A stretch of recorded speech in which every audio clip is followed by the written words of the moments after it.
আসসালামু আলাইকুম। স্বপ্ন পূরণের জন্য আছেন জব অ্যাসিস্ট্যান্টের সাথে থাকবেন স্বপ্ন পূরণ হওয়ার আগ পর্যন্ত ইনশাআল্লাহ। খাদ্য অধিদপ্তর পরীক্ষার জন্য বাংলা চূড়ান্ত সাজেশন। এখনকার আয়োজনে আমরা দেখব চূড়ান্ত সাজেশনের ৭ম পর্ব। আমাদের এই চূড়ান্ত সাজেশনটি সাজানো হয়েছে বিসিএস, পিএসসির অন্যান্য পরীক্ষা, ব্যাংক এবং বিশ্ববিদ্যালয় পরীক্ষায় আসা প্রশ্নগুলোকে অ্যানালাইসিস করে, যা আমাদের খাদ্য অধিদপ্তর পরীক্ষার জন্য খুবই গুরুত্বপূর্ণ এবং শতভাগ কমন উপযোগী। কোনটি শুদ্ধ বানান? এখানে শুদ্ধ বানান সন্ন্যাসী। কদাকার শব্দটি কোন উপসর্গ যুগে গঠিত? কদাকার শব্দটি গঠিত হয়েছে দেশি উপসর্গ যুগে। রিভিউ শব্দটির বাংলা পরিভাষা কি? রিভিউ শব্দটির বাংলা পরিভাষা পূর্ণ নিরীক্ষণ। দূসরা তারিখ জ্ঞাপক শব্দটি কোন ভাষা থেকে এসেছে? দূসরা এই শব্দটি এসেছে হিন্দি ভাষা থেকে। রাতুল শব্দের অর্থ কি? রাতুল শব্দের অর্থ লাল। নন্দিত শব্দের বিপরীত শব্দ হচ্ছে, নন্দিত শব্দের বিপরীত শব্দ নিন্দিত। নিচের কোনটি সংবিত স্বরধ্বনি? এখানে সংবিত স্বরধ্বনি হলো রস্যি এবং রস্য উ, অর্থাৎ খ এবং গ হলো সঠিক উত্তর তথা সংবিত স্বরধ্বনি। নিচের কোনটি পরাশ্রয়ী বর্ণ? এখানে সবগুলি হলো পরাশ্রয়ী বর্ণ। খিদে কোন ধরনের শব্দ? খিদে এটি হলো অর্ধ তৎসম শব্দ। অসমাপিকা ক্রিয়া দ্বারা গঠিত বাক্য কয় প্রকার কর্তা দেখা যায়? অসমাপিকা ক্রিয়ায় যে বাক্য গঠন করে সেখানে এক প্রকার অর্থাৎ মাত্র একটি কর্তা থাকে। ধাতুর শেষে অন্ত প্রত্যয় যোগ করলে কোন পদ গঠিত হয়? ধাতুর পরে অন্ত প্রত্যয় যোগ করলে বিশেষণ পদ গঠিত হয়। জ্যোতিরিন্দ এর সঠিক প্রকৃতি প্রত্যয় কোনটি? জ্যোতিরিন্দ এর সঠিক প্রকৃতি প্রত্যয় জ্যোতি বিসর্গ যোগ ইন্দ্র। উত্তমবর্ণ এর সঠিক সন্ধি বিচ্ছেদ কোনটি? উত্তমবর্ণ এর সঠিক সন্ধি বিচ্ছেদ উত্তম যোগ ঋণ। অহিনকুল, অহি ও নকুল কোন সমাস? অহিনকুল এটি হলো দ্বন্দ্ব সমাস। মঙ্গল যুগের সর্বশেষ কবির নাম কি? সর্বশেষ কবি হলেন ভারতচন্দ্র রায়গুণাকর। গণরাম চক্রবর্তী রচিত কাব্য কোনটি? গণরাম চক্রবর্তী কর্তৃক রচিত কাব্য ধর্মমঙ্গল। জয়নবের চৌতিসা কার লেখা? জয়নবের চৌতিসা এটি রচনা করেন শেখ ফাইজুল্লাহ। নিচের কোন গ্রন্থটি হিন্দি ভাষা হতে অনুবাদকৃত? হিন্দি ভাষা হতে অনুবাদ করা হয় মধুমালতী। নগর পুরিলে দেবালয় কি এড়ায় চরণটির রচয়িতা কে? নগর পুরিলে দেবালয় কি এড়ায় বিখ্যাত চরণটির রচয়িতা ভারতচন্দ্র রায়গুণাকর। নিচের কোনটি ভিন্ন? এখানে ভিন্ন হলো মধুমালা। ঠগ পীরের পানি পড়ায় কি কাম হয়? লালু সালু উপন্যাসের এই উক্তিটি কার? ঠগ পীরের পানি পড়ায় কি কোনো কাম হয়? লালু সালু উপন্যাসের এই উক্তিটি করেছিলেন আক্কাস। নিচের কোনটি সামাজিক উপন্যাস? সামাজিক উপন্যাস বিষবৃক্ষ। রবীন্দ্রনাথের নিচের কোন রচনাগুলোর মধ্যে কোনটি কাব্যগ্রন্থ নয়? রবীন্দ্রনাথের কাব্যগ্রন্থ নয় শেষের কবিতা, এটি হচ্ছে তার একটি উপন্যাস। জীবনানন্দ দাশের রূপসী বাংলা কিসের পরিচায়ক?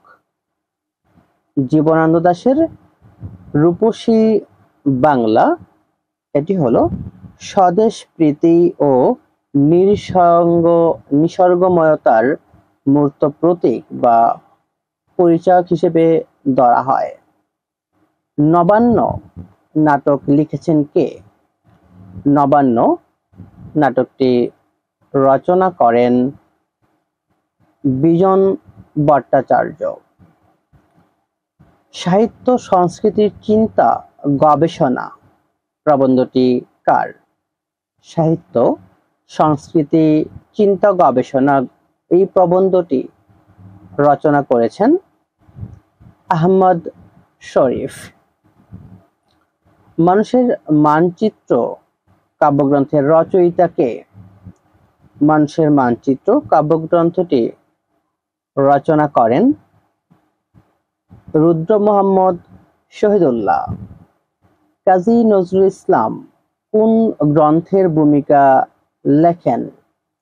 কাজী নজরুল ইসলাম তিনি লিখেছেন আয়না গ্রন্থের ভূমিকা। তাহারই পরে মনে কবিতায় ব্যবহৃত পুষ্পারিত শব্দটি কিভাবে গঠিত হয়েছে? পুষ্পারতি শব্দটি গঠিত হয়েছে সমাস যুগে। রায়নন্দিনী উপন্যাসটি কার রচনা? রায়নন্দিনী উপন্যাসটি রচনা করেন সৈয়দ ইসমাইল হোসেন সিরাজি। লালু সালু উপন্যাসের উপজীব্য কি? লালু সালু উপন্যাসের উপজীব্য গ্রাম বাংলার সমাজের অশিক্ষা কুশিক্ষা। বঙ্গদর্শন পত্রিকার প্রথম সম্পাদক কে ছিলেন? বঙ্গদর্শন পত্রিকার প্রথম সম্পাদক ছিলেন বঙ্কিমচন্দ্র চট্টোপাধ্যায়। কাজী নজরুল ইসলাম ও মুজাফফর আহমদ একত্রে সম্পাদনা করেছেন নবযুগ পত্রিকা। পৌরাণিক চরিত্র উর্বশী এর জন্ম কোথা থেকে? পৌরাণিক চরিত্র উর্বশী এর জন্ম হয় নারায়ণের উরু থেকে। যমুনায় তরঙ্গের ঢেউ প্রবাহিত হইতেছে, বাক্যটির শুদ্ধ রূপ কোনটি? বাক্যটির শুদ্ধ রূপ যমুনায় তরঙ্গের হিল্লোল খেলিতেছে। কোটিয়েন্ট এর পারিভাষিক শব্দ কোনটি? এর পারিভাষিক শব্দ বাকফল। পত্র শব্দটির আবিধানিক অর্থ কি? পত্র শব্দটির আবিধানিক অর্থ হচ্ছে চিহ্ন বা স্মারক। বাংলা ভাষায় ব্যবহৃত জ্যোতি চিহ্নগুলোর কতটি বাক্যের শেষে বসে? জ্যোতি চিহ্নগুলোর মধ্যে বাক্যের শেষে বসে 3টি। নিচের কোন দুটি অঘোষ ধ্বনি। এখানে অঘোষ ধ্বনি হলো চ, ছ। নিচের কোনগুলো সমব্যঞ্জন যুগ্মক?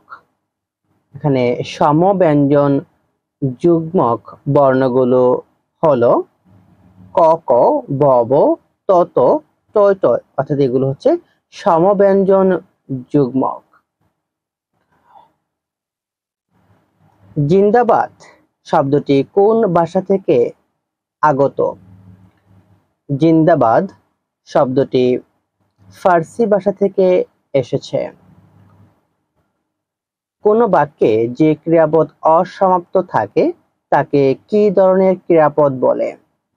কোন বাক্যে যে ক্রিয়াপদ অসমাপ্ত থাকে তাকে বলা হয় অসমাপিকা ক্রিয়া। বৃষ্টি হলে ফসল ভালো হবে, এটি কোন ধরনের বাক্য? বৃষ্টি হলে ফসল ভালো হবে, এটি কার্যকারণাত্মক বাক্য। বাচ্য এর সঠিক প্রত্যয় কোনটি? বাচ্য এর সঠিক প্রত্যয় বচ যোগ জ্ঞান। নিচের কোনটি স্বরধ্বনির উদাহরণ? এখানে সন্ধির উদাহরণ হচ্ছে দেব যোগ ঋষি, এটি হলো স্বরসন্ধির উদাহরণ। এতক্ষণ গাছের ছায়ায় বসা মানুষটি কোথায় গেল? বাক্যের এতক্ষণ গাছের ছায়ায় বসা অংশটি হলো বিশেষণ স্থানীয়। বাঙালি শিশুরা কোন বর্গের ধ্বনিগুলো আগে শিখে? বাঙালি শিশুরা প বর্গের ধ্বনিগুলো আগে শেখে। শহীদদের জলকিত রক্তের বুদ্বুদ স্মৃতিগন্ধে ভরপুর। একুশের কৃষ্ণচূড়া আমাদের চেতনারই রং এর রচয়িতা কে? উক্তিগুলোর রচয়িতা হলেন শামসুর রাহমান। বীর বানের চৌতিসা কার লেখা? বীর বানের চৌতিসা এটি রচনা করেন কুরেশি মাগন ঠাকুর। অভয়ামঙ্গল নামক মঙ্গল কাব্যটি কার লেখা? অভয়ামঙ্গল নামক মঙ্গল কাব্যটি রচনা করেন দ্বিজ রামদেব। জরামৃত্যু লাগিয়াছে মোর সব গায়ে, জীবনের পরিত্রাণ না দেখি উপায়ে। এ কাব্যের উক্তি, এটি কোন কাব্যের উক্তি? এটি হলো বীর বানের চৌতিসা কাব্যের উক্তি। শাশুড়ি হীরার দ্বার ননদী দুর্জন, আর এই না বাঘের গড়ে বসতি আমার। এই উক্তিটি কাদের সম্পর্কে বলা হয়েছে? উক্তিটি হলো বাঙালি বধূর সঙ্গে শাশুড়ি ননদী যে সম্পর্ক, সেই সম্পর্কেই বলা হয়েছে। রাম বসু রচিত গ্রন্থ কোনটি? রাম বসু রচিত গ্রন্থ রাজা প্রতাপাদিত্য চরিত্র।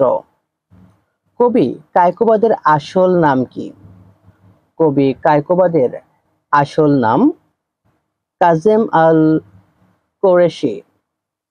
কপালকুণ্ডলা উপন্যাসের নায়কের নাম কি? কপালকুণ্ডলা উপন্যাসের নায়কের নাম নবকুমার। আর কপালকুণ্ডলা উপন্যাসের বিখ্যাত যে উক্তি সেটি হচ্ছে, বা প্রথম রোমান্টিক যে উক্তি সেটি হচ্ছে, পথিক তুমি পথ হারাইয়াছ, মনে রাখবেন এই প্রশ্নটি বিভিন্ন পরীক্ষাতেই বারবার আসে যে বাংলা সাহিত্যের প্রথম রোমান্টিক উক্তি কোনটি? শেখ ফজলুল করিম সম্পাদিত মাসিক পত্রিকা কোনটি? শেখ ফজলুল করিম সম্পাদিত মাসিক পত্রিকা বাসনা। পাখির মতো চোখ তুলে বলেছিল নাটোরের বনলতা সেন। শূন্যস্থানে বসবে, এখানে শূন্যস্থানে বসবে নীরের, অর্থাৎ পাখির নীরের মতো চোখ তুলে বলেছিল নাটোরের বনলতা সেন। বিখ্যাত একটি কবিতা। বুড়ো শালিকের গাড়েরও কোন জাতীয় সাহিত্যকর্ম? বুড়ো শালিকের গাড়েরও এটি হলো একটি প্রহসন। বসন্ত কুমারী নাটক রচনা করেছেন। বসন্ত কুমারী নাটকটি রচনা করেন মীর মশাররফ হোসেন। বিশ্বকবি রবীন্দ্রনাথ ঠাকুর এর বিশ্ববিজ্ঞানের সাথে দর্শন, মানুষ ও বিজ্ঞান নিয়ে আলাপচারিতা করেছিলেন কার সাথে? তিনি বিজ্ঞান এর সাথে অর্থাৎ বিশ্ববিজ্ঞানীর সাথে দর্শন, মানুষ ও বিজ্ঞান নিয়ে আলাপচারিতা করেছিলেন আইনস্টাইনের সাথে। বিদ্রোহী সংঘ ছোট গল্পের লেখক কে? বিদ্রোহী সংঘ ছোট গল্পের রচয়িতা হলেন আবুল মনসুর আহমদ। 1899 খ্রিস্টাব্দে জন্মগ্রহণ করেছেন কোন দুজন কবি? 1899 খ্রিস্টাব্দে জন্মগ্রহণ করেছেন কাজী নজরুল ইসলাম এবং জীবনানন্দ দাশ। কোনটি জাতীয় কবি কাজী নজরুল ইসলামের গানের বই? কাজী নজরুল ইসলামের গানের বই বুলবুল। মা যে জননী কান্দে কোন ধরনের রচনা? এটি হলো কাব্য। কোনটি কবি জসীমউদ্দীনের শিশুতোষ নাটক বা শিশুতোষ গ্রন্থ? জসীমউদ্দীনের শিশুতোষ গ্রন্থ এক পয়সার বাঁশি। আমার বইয়ের রক্তে রাঙানো 21শে ফেব্রুয়ারি আমি কি বলিতে পারি, এই গানের প্রথম সুরকার কে? এই গানের প্রথম সুরকার আব্দুল লতিফ। এই ছিল আমাদের আজকের আয়োজনের গুরুত্বপূর্ণ প্রশ্নাবলী, যা আমাদের খাদ্য অধিদপ্তর ছাড়াও সমসাময়িক যত চাকরি পরীক্ষা অনুষ্ঠিত হবে সকল চাকরি পরীক্ষার জন্য গুরুত্বপূর্ণ। খাদ্য অধিদপ্তর ছাড়াও সকল চাকরির প্রস্তুতির জন্য জব অ্যাসিস্টের সাথে থাকুন। আসসালামু আলাইকুম।